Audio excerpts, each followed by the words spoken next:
आज जो जनादेश आया है चारों लोकसभा सीटों में, पर्टिकुलरली मंडी में, क्योंकि मैं खुद वहाँ से कैंडिडेट था और भारतीय जनता पार्टी की वहाँ से विजय हुई है, उसके लिए मैं भाजपा की जो प्रत्याशी है उनको बहुत बहुत शुभकामनाएं देता हूँ। और जो मत हमें वहाँ पर मिला है 45% जो है वोटिंग हमारे पक्ष में हुई है और करीबन जो है आपका 4,50,000 वोट हमें वहाँ पे पड़े हैं। उन सब का मैं सबसे पहले मतदाताओं का और सभी पार्टी के कार्यकर्ताओं का बहुत बहुत धन्यवाद करना चाहता हूँ कि उन्होंने हमें ये समर्थन दिया, प्यार दिया और आशीर्वाद दिया। राजनीति में, पॉलिटिक्स में और ख़ास करके जो इलेक्शंस में, चुनावों में हार जीत चली रहती है, इसे हमें पॉजिटिव स्ट्राइड में लेने की आवश्यकता है। मगर ये एक बात मैं पूरे विश्वास के साथ कह सकता हूँ विद फुल कॉन्फिडेंस कि जो हमने एक सकारात्मक विजन मंडी के लिए मैंने रखा है वो केवल चुनावों तक ही सीमित नहीं था, जिसमें स्मार्ट सिटी को लाने की बात मैंने रखी है, जिसमें रोहतांग टनल के निर्माण के तर्ज पर जलोरी जोत टनल के निर्माण की बात है या बुबू जोत टनल की निर्माण की बात है, और भी जो बड़े इंफ्रास्ट्रक्चर प्रोजेक्ट्स हैं। आज सरकार प्रदेश के अंदर मजबूत है और सरकार को पुनः 4 विधायक हमारे वापस जीत कर आए हैं। Stability of the government has been confirmed. 3.5-4 साल तक कांग्रेस पार्टी की सरकार प्रदेश के अंदर पूर्ण बहुमत के साथ चलेगी, इसमें कोई दो राय नहीं है। और जैसा मैंने कहा कि जीत हार एक पहलू है, 2 पहलू है, मगर हम निरंतर वहाँ के लोगों के साथ खड़े हैं। जिन लोगों ने समर्थन किया उनके साथ भी, जिन्होंने किन्हीं कारणोंवश नहीं किया उनके साथ भी, और मिलकर जो वहाँ के कार्य है उनको आगे लेकर जाना, उसमें अपना पूरा योगदान वहाँ के विकास के लिए देना, ये हमारी प्राथमिकता रहेगी। इस विषय के लिए मैं आने वाले समय में, क्योंकि अभी जल्दी है, मगर आने वाले समय में बहुत निकट भविष्य में मैं वहाँ का एक दौरा भी करूँगा और जो वहाँ के प्रोजेक्ट्स है हमें कैसे उसको सरकार के माध्यम से आने वाले समय में केंद्र के समक्ष उठाना है, उस विषय के ऊपर चर्चाएं होगी। मगर एक बात तो साफ है कि जो राष्ट्रीय स्तर पे जो परिणाम आए हैं वो भी चुकाने वाले हैं। जिस तरीके से 400 पार की बातें कही जा रही थी, आज वो आंकड़ा भाजपा से और एनडीए से कोसों दूर है। 250 का आंकड़ा भी बीजेपी अपने आप पे, अपने बलबूते पर पार नहीं कर पाई है। और आज जो है वो लग रहा है कि मोदी जी को अपना मुखौटा हटाकर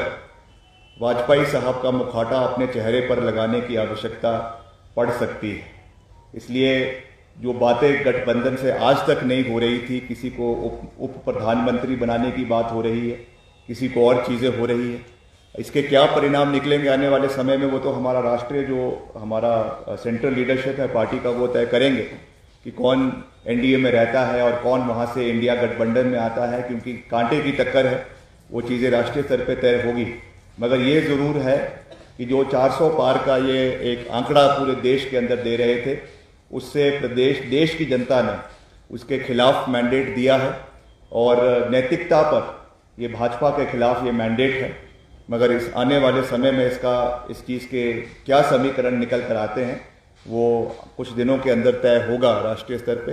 मगर जहाँ तक हिमाचल की बात है, लोकसभा सीटों की बात है, उसमें हम हम्बली इसको एक्सेप्ट करते हैं। और जैसा मैंने कहा कि particularly for Mandi parliamentary constituency जो भी हमने वहाँ पे विजन रखा है, चाहे हार है चाहे जीत है, मैंने उस समय चुनावों में भी कहा था कि चाहे हार है चाहे जीत है, हम वहाँ के लोगों के साथ खड़े हैं। आज भी खड़े हैं, कल भी खड़े थे और आगे भी खड़े रहेंगे। और वहाँ की जो डेवलपमेंटल ट्रैजेक्टरी है उसको आगे ले जाने में निरंतर अपना योगदान हम देते रहेंगे और बड़े इंफ्रास्ट्रक्चर प्रोजेक्ट्स वहाँ के लिए लाने में हम पूरा प्रयास आने वाले समय के अंदर करेंगे। Thank you. Bharatiya Janata party ने चुनाव को पोलराइज करने की कोशिश की, क्या उसकी वजह है कि फर्स्ट मैंडेट नहीं आया? नहीं, निश्चित तौर से देखिए, सबसे बड़ा बात तो यह है कि अयोध्या लोकसभा सीट ही भाजपा के हाथ से निकल गई है। ये अपने आप में एक बहुत बड़ा प्रश्न चिन्ह है भारतीय जनता पार्टी के हिंदुत्व नारे को लेकर जो वो कहते थे कि हम सब चीज़ों के ऊपर पोलराइजेशन हुई है, और सबसे बड़ी बात है जो परिणाम उत्तर प्रदेश के अंदर निकल कर आए हैं, जिस तरीके से वहाँ पर समाजवादी पार्टी ने और कांग्रेस पार्टी ने एक अच्छा प्रदर्शन वहाँ पर किया है, वो आने वाले समय में भारतीय जनता पार्टी की राजनीति को तय करेगा, क्योंकि ये उसको हिंदुत्व का गढ़ कहते थे। और जिस तरीके से योगी जी खास करके उनका एक अग्रेसिव पोस्चर पूरे देश के अंदर रहता था, वही मैंने आपको अपने शुरुआती तौर पे कहा कि अब ये समय आ गया है कि मोदी जी को भी अपने शक्ल के ऊपर वाजपेयी साहब का मुखौटा लगाना ही पड़ेगा, और ये जनता ने उनको इस बात के लिए मजबूर कर दिया है, क्योंकि पहले तो 2 टर्म्स में उन्होंने किसी के साथ बात करी नहीं। अभी तो स्थिति ये है कि प्रधानमंत्री मोदी फिर से बनेंगे या नहीं बनेंगे या कुछ और होगा, वो चीज़ें तो राष्ट्रीय स्तर पर तय होगी, मगर एक बड़ा मैंडेट देश की जनता ने दिया है, एक मैसेज दिया है, और उस मैसेज को हमें सबको स्वीकारना है। हम तो हिमाचल की बात कर सकते हैं, जिस परिप्रेक्ष्य में लोकसभा का परिणाम 4 सीटों पे आया है, उसे हमें स्वीकार करना है। उसमें फॉल्ट लाइन्स कुछ रही है, उस पर हम आने वाले समय में कार्य करेंगे, मगर एट द सेम साइड जो उन्होंने हमारी सरकार को स्थिर करने का प्रयास किया, इसको गिराने का प्रयास किया, आज उसके खिलाफ मैंडेट लोगों ने दिया है। उन्हीं सीटों से दिया है जहां पर भाजपा को लोकसभा में तो सीटें वोट्स मिले, मगर उन्हीं सीटों से विधानसभाओं में जो है कोई भी समर्थन वहां के लोगों ने नहीं दिया। और यहाँ पे कांग्रेस पार्टी में हमारे माननीय मुख्यमंत्री ठाकुर सुखविंदर सिंह सुक्खू में और कांग्रेस पार्टी की हाईकमान में अपना जो है वो विश्वास जताया है, और निश्चित तौर से इस चीज़ को दर्शा दिया है कि हिमाचल में खरीद फरोख्त की राजनीति जो है वो चलने वाली नहीं है। ये क्लियर मैंडेट जो है वो भाजपा को हिमाचल की जनता ने और जहां जहां ये उपचुनाव हुए हैं वहां की जनता ने दिया। चुनाव के दौरान एक चर्चा रही सर कि आप चुनाव लड़ना नहीं चाहते थे, आपको जबरदस्ती चुनाव लड़ाया गया।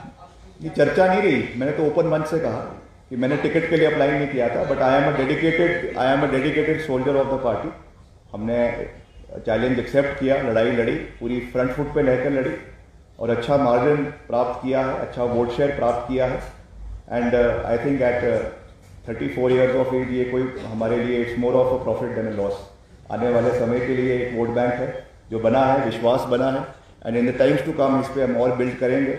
और आने वाले समय में जो है वो लोगों का और विश्वास प्राप्त करेंगे।